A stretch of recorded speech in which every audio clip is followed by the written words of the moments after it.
to Keep the Bastards Honest. This is the channel where we keep the bastards honest together. And today's video is about the stolen wages scandal. Until 1972, the government in Australia had the legal right to withhold up to 75% of the wages of Aboriginal people. Many workers were not paid at all except in food rations. The government also controlled every aspect of Aboriginal people's lives through a system of surveillance and control. This was described as a virtual slave labour system by the government official in charge of running the system. The confiscated wages were put into trust funds controlled by the government. The funds disappeared, were embezzled, or were simply put into general government revenue. Many Aboriginal people alive today had long working lives without compensation. Pensions and other welfare payments were also put in trust and subsequently went missing, or what would be accurately described as the money was stolen. More fundamentally, whole industries benefited from the uncompensated labour of Aboriginal people. To get an idea of how much stolen wealth we're talking about, actuaries estimated that at just one workplace, the Moore River Settlement, the sum amounted to $63 million. So Australia-wide, the amount of money that was stolen would be in hundreds of millions of dollars, probably billions of dollars. That's the history of the stolen wages. Now, if we fast forward to 2012, the West Australian government initiated a stolen wages task force to determine what was owed to the victims by the state. The government also commissioned an accounting firm to model the sum of the stolen wages.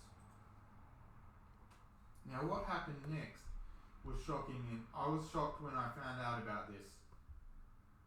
So the government suppressed the stolen wages report, and they suppressed the modelling. They didn't release the financial modelling, and they claimed it was impossible to determine the amount that was stolen. And we only got access to the financial modelling because the ABC did investigative journalism.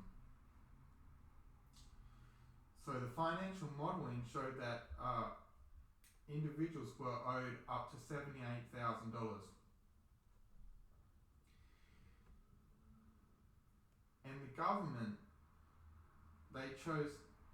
while they suppressed all of this information, they offered people just $2,000, much less than what they were owed. So, and if you want to know more about all these details, I recommend you listen to the Background Briefing podcast by the ABC, which will be in the links to the description of this video.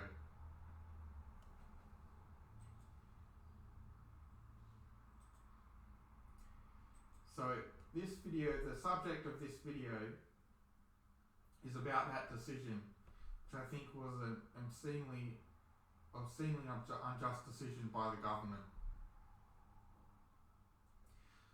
So what are the principles that that decision represents? You can't believe that what was done to the Aboriginal people is wrong and not want to return the money. It's really one or the other. Because your belief system that you're operating from, that can be inferred from the actions you take. And in the actions they take, the West Australian government took, they must have thought that actually it was totally fine to steal all the money. So effectively what they have decided was, we know that the people are owed much more than $2,000, but all they're going to offer is that much.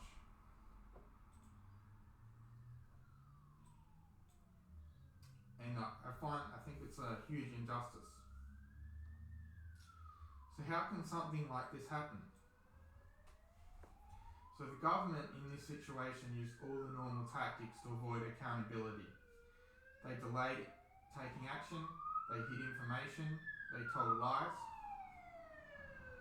People working on the task force to determine how much, what the compensation, or not technically compensation, people working on the task force to research how much money was taken had to sign non-disclosure agreements.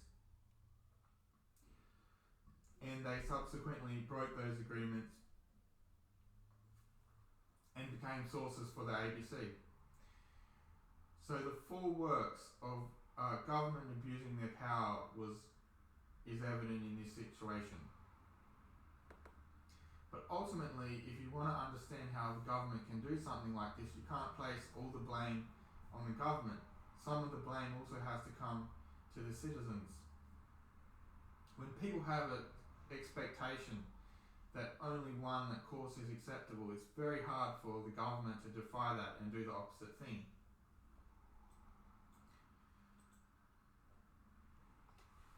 So where do we go from here? At present, Australia is currently having a conversation about our history, how we should remember our history, and that conversation is always going on in Australia.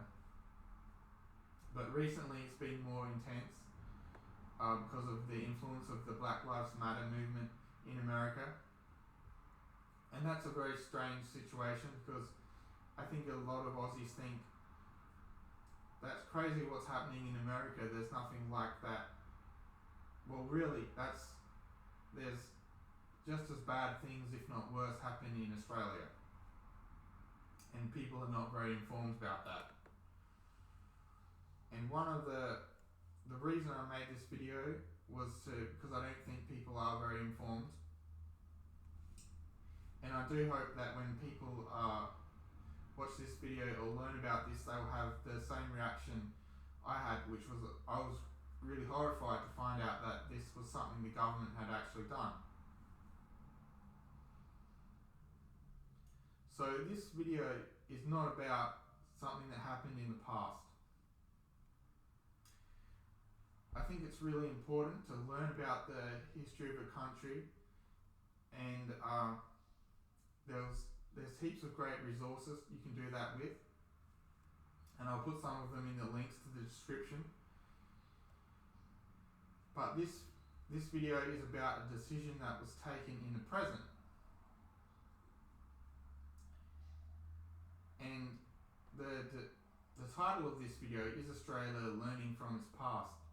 One of the ways that a community, in fact I think the most important way that a community can demonstrate that they are learning from the past is by what actions they take in the present. And what are the principles that those actions are based on.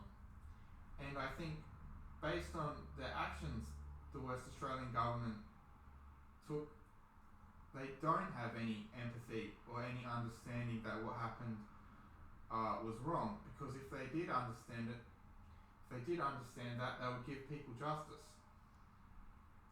Thank you for listening, and thanks. Bye.